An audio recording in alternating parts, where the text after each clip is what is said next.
खाना पकाउने ग्यास सिलिन्डरमा प्रयोग गरिनेहरू विभिन्न उपकरणहरू जस्तै ग्यास डेलिभरी पाइप पुरानो भयो, समयमा बदली गरेन, मक्यो भने यसरी पल पर्न जान्छ। त्यसर्थ यसलाई समयमा चेक जाँच गरेर बदली गर्न अति आवश्यक छ भने ग्यास सिलिन्डरमा भएको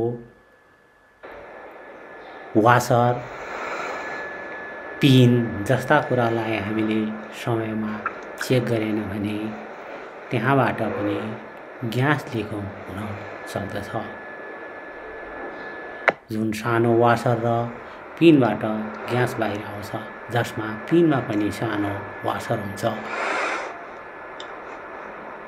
यसरी यी साधनहरूबाट वा हामीले प्रयोग गर्ने चुलो, पाइप जोड्ने ठाउँ, ग्यास रेगुलेटरबाट ग्यास लिक भएर घर कोठामा वा किचनमा पुरैमा आगलागी पनि हुन सक्छ अथवा चुलो र बालेको बेलामा पाइपमा पनि आगो बल्न सक्छ भने कहिलेकाहीँ अटोमेटिक रेगुलेटरहरूले पनि अटो कट नगर्न सक्छ।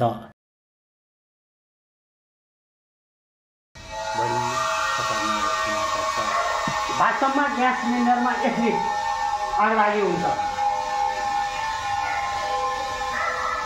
बिस्तारै हो बढ्दै जान्छ।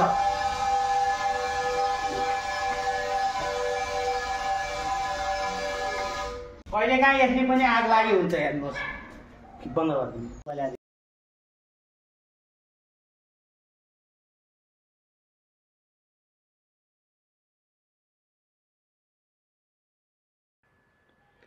यसरी ग्यास सिलिन्डरमा वा कोठामा आगलागी हुने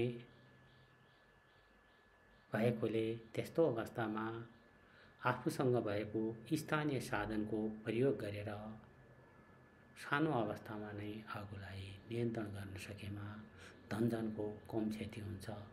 जस्तै हामीसँग भएको कटनको कम्बललाई पानीमा राम्रोसँग भिजाएर छोपेर पनि ग्यास सिलिन्डरमा लागेको आगो यसरी निभाउन सकिन्छ।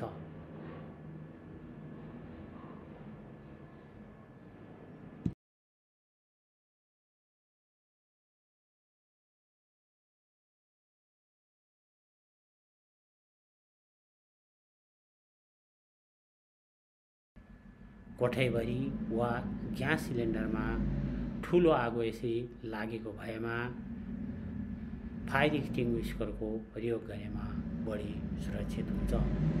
जनचेतनाको लागि सधैँ सतर्क